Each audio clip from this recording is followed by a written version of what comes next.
On n'entre pas dans une relation amoureuse pour être un fardeau pour l'autre. On y entre pour être plutôt un cadeau.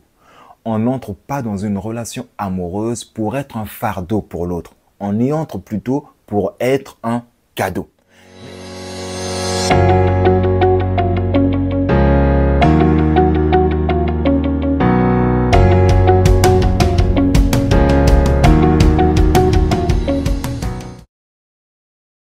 Salut à tous, j'espère que vous allez merveilleusement bien, tout comme moi, ça ne change pas. Qui plus est, je me sens toujours aussi parfaitement divin et d'ailleurs vous devriez dire la même chose. Celui qui ne sait pas qu'il sait, éveille-le. Voilà le but de ma chaîne Motiveuse Power. Éveillez vos consciences en vous poussant sans cesse à la réflexion afin que chacun puisse tendre vers sa propre sagesse. D'où le slogan sagesse intérieure. Mesdames, les qualités que je vais vous partager dans cette vidéo ne sont pas seulement destinées aux femmes qui aspirent à un mariage réussi. Non, elles concernent aussi toutes les femmes qui désirent simplement bâtir une relation amoureuse sérieuse, durable et épanouie. De nombreuses relations amoureuses échouent pour diverses raisons. Et voici l'une d'entre elles. Les gens se mettent en couple pour des mauvaises raisons. Je m'explique. Bien de gens se mettent en couple avec l'intention d'obtenir ou de recevoir quelque chose de l'autre. Les gens se marient dans l'espoir de trouver le bonheur. Ils se marient en pensant que c'est l'autre qui doit leur apporter ce dont ils cherchent, ce dont ils ont besoin. Les gens entrent dans les relations amoureuses en ayant une idée précise de ce qu'ils peuvent recevoir ou tirer de la relation. Ah, si je me mets avec lui, qu'est-ce qu'il va m'apporter? Si je me mets avec elle, qu'est-ce qu'elle va m'apporter? Du coup, on se retrouve dans des relations amoureuses où deux personnes y entrent pour recevoir quelque chose de l'autre, mais personne n'y entre pour donner quelque chose à l'autre. Et d'ailleurs, c'est la cause de nombreux déséquilibres, disharmonies ou encore incompatibilités. Par contre, lorsque deux personnes décident de se mettre en couple en ayant chacune l'intention d'apporter quelque chose, de donner quelque chose, d'apporter quelque chose dans la relation, toute la donne change. Pourquoi? Parce que c'est en donnant que l'on reçoit. C'est en donnant que l'on reçoit. Donc, mesdames, si je devais résumer tout ce que je viens de vous dire en une seule phrase, ce serait celle-ci. On n'entre pas dans une relation amoureuse pour être un fardeau pour l'autre.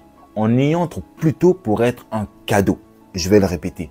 On n'entre pas dans une relation amoureuse pour être un fardeau pour l'autre. On y entre pour être plutôt un cadeau. Mais voyez-vous, vous ne pouvez pas être un cadeau pour l'autre si vous n'avez rien à donner. Car on ne donne que ce qu'on a ou ce qu'on est. D'accord? Vous ne pouvez pas être un cadeau si vous n'avez rien à donner. Et c'est la raison pour laquelle je viens à travers cette vidéo vous partager les différentes qualités que vous devez cultiver, développer avant de vous mettre dans une relation amoureuse ou avant de vous marier, afin que ces qualités deviennent votre cadeau, afin que ces qualités constituent votre apport dans la relation. On n'entre pas dans une relation amoureuse pour être un fardeau. Lorsque vous y entrez pour être un cadeau, vous avez quelque chose à apporter. Donc, mesdames, si vous voulez découvrir ces différentes qualités que j'ai préparées pour vous, lâchez-moi un pouce bleu comme Dada et surtout n'oubliez pas de vous abonner. Vous êtes nombreuses à regarder mes vidéos, mais très peu à vous abonner. Abonnez-vous massivement à ma chaîne Motiveuse Power car les conseils que je vous prodigue ici, vous les trouverez nulle part ailleurs. Donc mesdames, lâchez-moi un pouce bleu comme Dada et je vous dis c'est parti.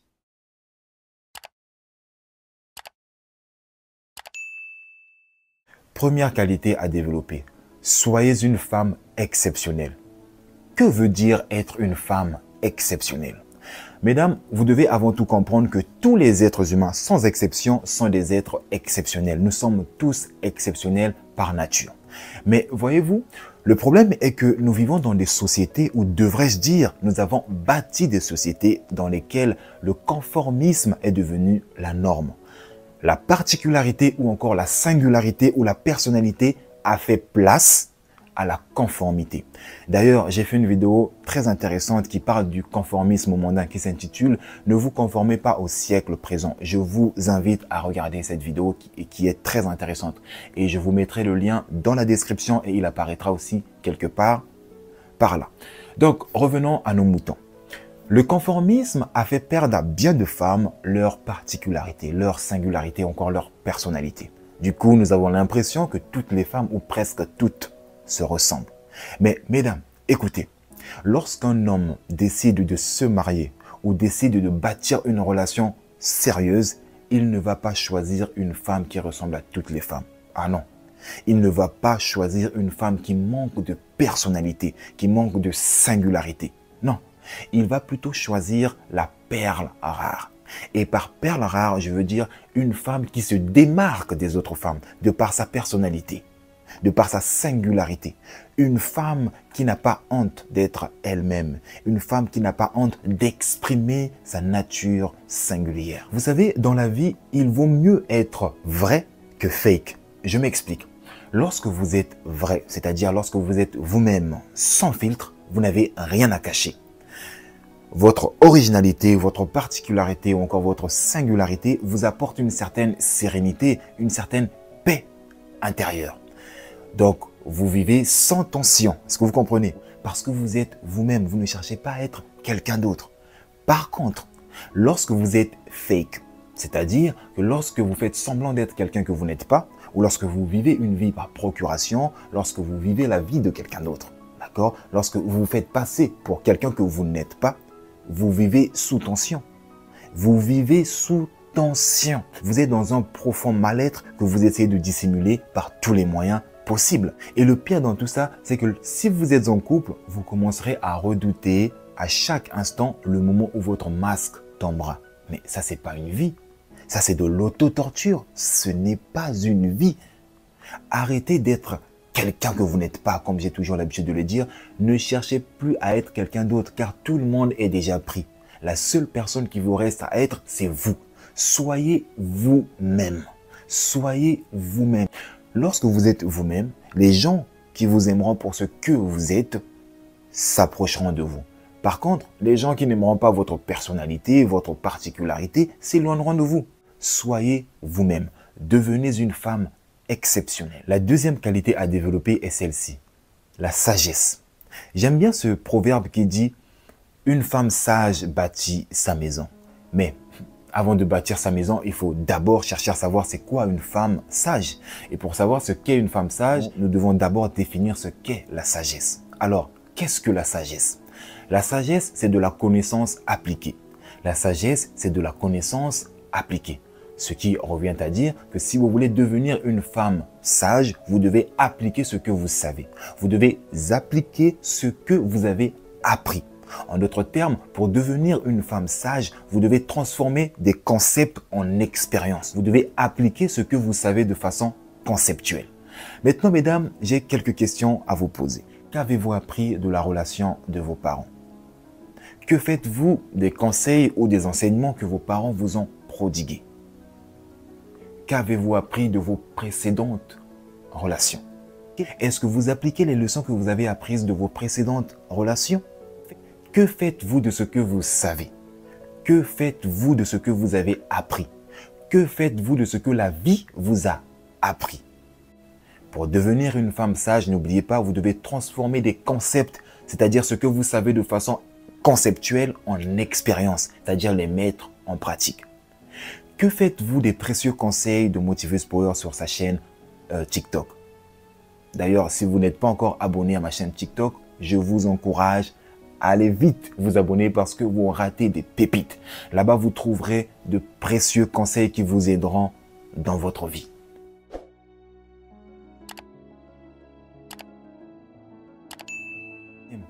La troisième qualité à cultiver est la confiance en soi. Vous savez, la confiance en soi est une qualité tellement importante, voire même indispensable, que j'aurais dû la placer en premier. Car lorsque vous avez confiance en vous, vous devenez exceptionnel. Une personne qui a confiance en elle, elle n'a pas honte d'exprimer sa particularité, d'exprimer sa personnalité. Elle ne se soucie pas non plus de ce que d'autres pourraient penser ou dire à son sujet. Alors, en quoi la confiance en soi est-elle importante dans une relation amoureuse? Mesdames, vous devez comprendre que la confiance en soi est magnétique et contagieuse. Cela veut tout simplement dire que la confiance en soi vous rend attirante. Lorsque vous avez confiance en vous, toutes les personnes avec qui vous entrez en contact sont impactées par cette aura ou cette énergie qui émane de vous. La confiance en soi vous rend crédible. Lorsque vous avez confiance en vous et que votre partenaire s'en aperçoit, vous gagnez automatiquement sa confiance et surtout son respect. Et oui, une femme qui a confiance en elle est une femme respectable. En l'occurrence, une femme dépourvue de confiance est malléable, comme j'ai souvent l'habitude de le dire. Lorsque vous n'avez pas confiance en vous dans une relation amoureuse, vous devenez vulnérable, vous êtes susceptible. Les hommes mal intentionnés peuvent faire de vous leur marionnette. Ils peuvent jouer avec vos sentiments parce qu'ils savent qu'au plus profond de vous, vous manquez de confiance en vous et vous l'exprimez dans votre façon de penser, dans votre façon de parler et dans vos actions. Voilà pourquoi j'ai dit que la confiance en soi est une qualité indispensable pour toute femme qui désire se marier ou qui désire bâtir une relation amoureuse sérieuse. Ayez confiance en vous, mesdames. Ayez confiance en vous. La quatrième qualité à développer ou à cultiver est la prière. Je sais, certains d'entre vous, en m'entendant dire la prière, se disent « Oh, voilà, encore une histoire de religion. Oh, encore une histoire de Dieu. Oh, c'est bon, vas-y, on en a. » Détrompez-vous, mesdames, car la prière à laquelle je fais allusion n'est aucunement rattachée à une religion particulière. Déjà, vous devez savoir que la prière est par définition le moment où vous allez au plus profond de vous-même afin de vous ressourcer, afin de vous ravitailler. La prière vous permet de renforcer votre lien avec l'énergie source de laquelle vous êtes issu. Vous pouvez appeler cette énergie source Dieu, l'univers, la vie, peu importe, d'accord? Peu importe le nom que vous lui donnez. Sachez que la prière vous permet de renforcer votre lien. Alors, en quoi la prière peut-elle être une qualité chez une femme? Mesdames, vous devez savoir que la prière renferme de nombreux bienfaits dont il m'est impossible de les mettre tous en exergue ici. Mais voici quelques-uns des bienfaits de la prière. La prière rajeunit, elle embellit, elle protège, elle élève des vibrations. La prière renforce votre force de caractère. Elle affermit votre confiance en vous ou votre confiance en la vie. La prière embellit ou bonifie votre personnalité. Cela revient à dire que lorsque vous avez l'habitude de prier régulièrement, la prière vous rend sereine, confiante, admirable, sociable, joviale, enthousiaste. Par là, vous comprenez aussi que la prière vous revêt de nombreuses qualités que bien d'hommes recherchent chez la femme de leur rêve. Mais attention, je n'insinue pas que vous devez pratiquer la prière pour plaire à quelqu'un d'autre. Non, pratiquez la prière avant tout pour vous-même. D'accord? Pratiquez la prière avant tout pour vous-même. Rappelez-vous de ce que je vous ai dit. On entre dans une relation amoureuse pour être un cadeau et non un fardeau. La prière vous revêt des qualités qui constituent votre apport ou encore votre cadeau. Alors mesdames, allez-vous continuer à négliger la prière ou allez-vous prendre la décision de commencer à la mettre en pratique ici et maintenant? La prière ne requiert aucune pratique religieuse. La prière est le moment où vous entrez en vous-même. Vous allez au plus profond de vous-même afin de vous ressourcer, de vous ravitailler. Vous n'avez pas besoin d'appartenir à une religion particulière pour commencer à prier. La cinquième qualité à développer est l'intelligence. Tout à l'heure, je vous ai parlé de la sagesse. Mais ce que je ne vous ai pas dit, c'est que la sagesse sans l'intelligence n'est pas possible. La sagesse sans l'intelligence n'est pas possible. Car l'intelligence est par définition la compréhension. Et c'est la compréhension qui mène à la connaissance. C'est la compréhension qui mène à la connaissance. Et à travers cette définition, je viens d'écarter toutes vos excuses au sujet de l'intelligence. Des excuses du genre « Ah, il commence à parler de femmes intelligentes. Ah, moi, je n'ai pas fait de grandes études. Ah, je ne suis pas diplômé de grandes écoles. Ah, je ne suis pas intelligente. Ah, j'ai un QI inférieur, je sais pas quoi. Ah, je ne suis pas intelligente. » Arrêtez toutes vos excuses bidons. Arrêtez toutes vos excuses bidons. L'intelligence, c'est de la connaissance. L'intelligence, c'est de la compréhension. Et c'est cette compréhension qui mène à la connaissance. Ce qui revient à dire que vous pouvez acquérir de la connaissance à tout moment. Vous pouvez acquérir de la connaissance à tout moment. Il n'est jamais trop tard. Il vous suffit juste de le décider. Maintenant, j'ai une série de questions à vous poser concernant l'intelligence. Alors, mesdames, que faites-vous de vos journées? Que faites-vous de votre temps libre pour acquérir de la connaissance? Êtes-vous comme toutes ces femmes qui passent une grande partie de leur journée, sinon tout leur temps, sur les réseaux sociaux, à la recherche de l'approbation des autres, à la recherche des likes, des vues, des followers? Faites-vous partie de ces femmes qui sont prêtes à tout, je dis bien prêtes à tout pour le succès, la gloire, pour être connues, pour devenir des influenceuses, même si cela implique la désacralisation de leur intimité ou la désacralisation de leur corps? Les réseaux sociaux veulent banaliser la nudité, ils veulent banaliser le corps humain, alors que votre corps, votre nudité est quelque chose de sacré. Que faites-vous de votre temps libre? Est-ce que vous passez la plupart de vos journées à regarder des contenus abrutissants à la télé ou sur votre smartphone? Des contenus comme des programmes de télé-noubalité ou de télé-bouzobalité? Que faites-vous de votre temps libre pour acquérir de la connaissance? Ce que vous regardez et lisez a un impact sur vous. Que faites-vous de votre temps libre pour acquérir de la connaissance? Ou est-ce que vous faites partie des femmes qui se trouvent de l'autre côté? C'est-à-dire des femmes qui, pendant leur temps libre, se cultivent. Elles lisent des livres sur le développement personnel, sur comment devenir une meilleure personne. Faites-vous partie de ces femmes qui, pendant leur temps libre, travaillent sur elles-mêmes, investissent sur elles afin de devenir plus intelligentes qu'elles ne sont actuellement? La connaissance, c'est le pouvoir. La connaissance est une arme. Une femme intelligente est une femme admirable, respectable. Quel genre de femme choisissez-vous d'être? Quel genre de femme choisissez-vous d'être? Ce que vous deviendrez demain se joue ici et maintenant à travers ce que vous lisez, à travers ce que vous regardez, à travers toute source d'informations que vous laissez entrer en vous. Pensez-y. Que faites-vous de votre temps libre pour acquérir de la connaissance? Et si cette vidéo vous a touché, ne la gardez pas pour vous seul. Partagez-la tout autour de vous. Si vous me dites que vous n'avez pas le temps parce que vous êtes pressé ou je ne sais quoi, c'est pas grave. Laissez juste un j'aime en cliquant sur le pouce bleu. Comme ça permettra à l'algorithme de proposer mon contenu à d'autres personnes. Et ce, grâce à vous. Parce que vous serez en quelque sorte un canal. Et oui, un canal à partir duquel d'autres âmes vont découvrir ma chaîne Motiveuse Power.